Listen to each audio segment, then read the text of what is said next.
15th, 1989, a tragedy took place at the Hillsborough Stadium in Sheffield, England, during a football game between Liverpool and Nottingham Forest. Police negligence led to massive overcrowding in the seating pens, which led to a human crush.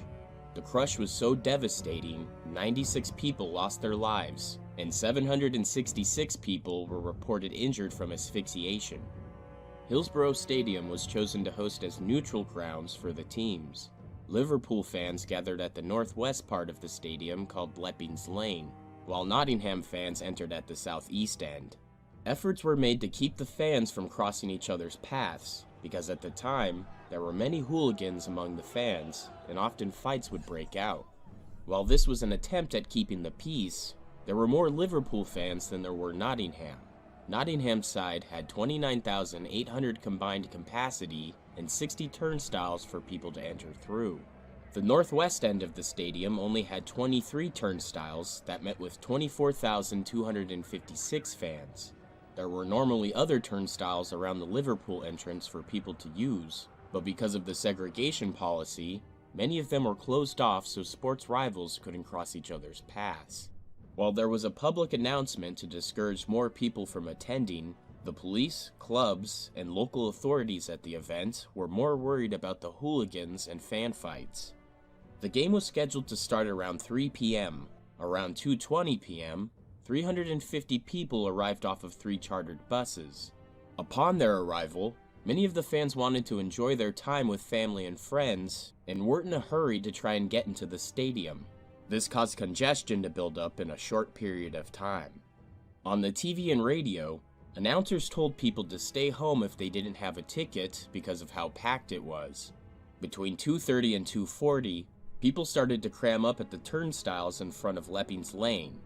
At 2:46, John Motson, the BBC football commentator at the event, could already tell there was an imbalance of distribution among the people, and signaled the cameramen to get a shot to show just how many people were there.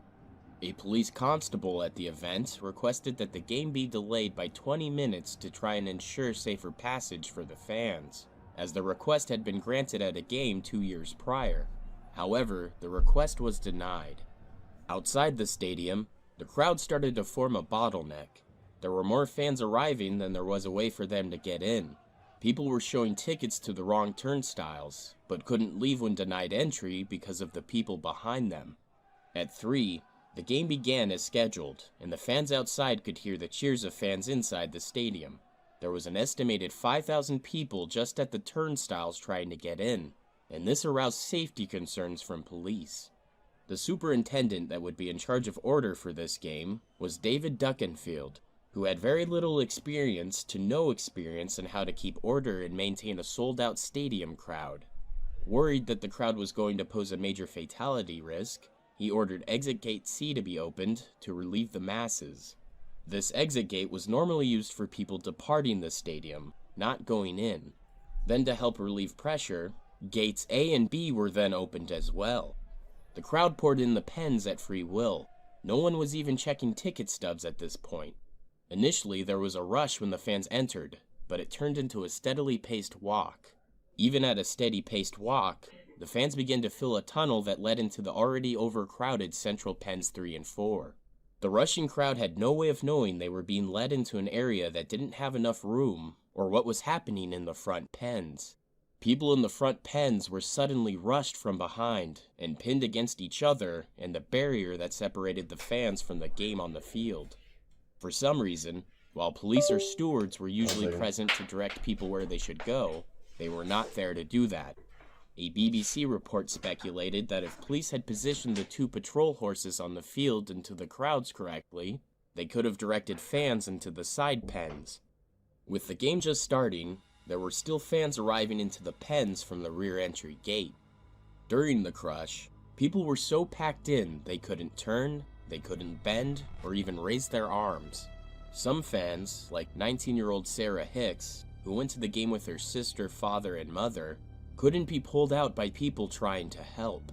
A man trying to save Sarah Hicks wasn't able to do anything when he tried to pull her up.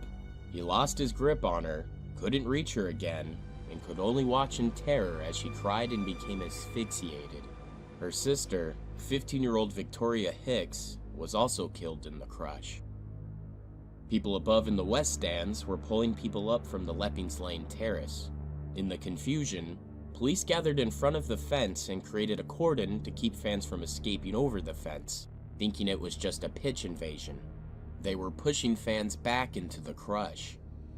At approximately 3:05, a football player kicked a shot that hit the pole of Nottingham's goal barrier.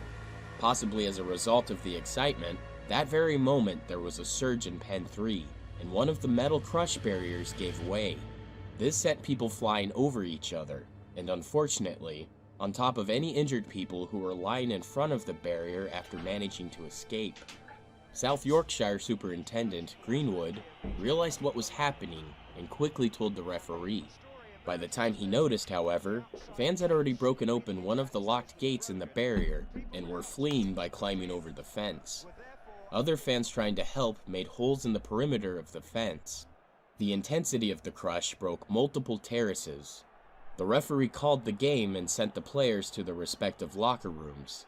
Nottingham fans who didn't understand what was going on at the time thought there was a pitch invasion and started whistling their anger at the Liverpool side and chanting. Unfortunately,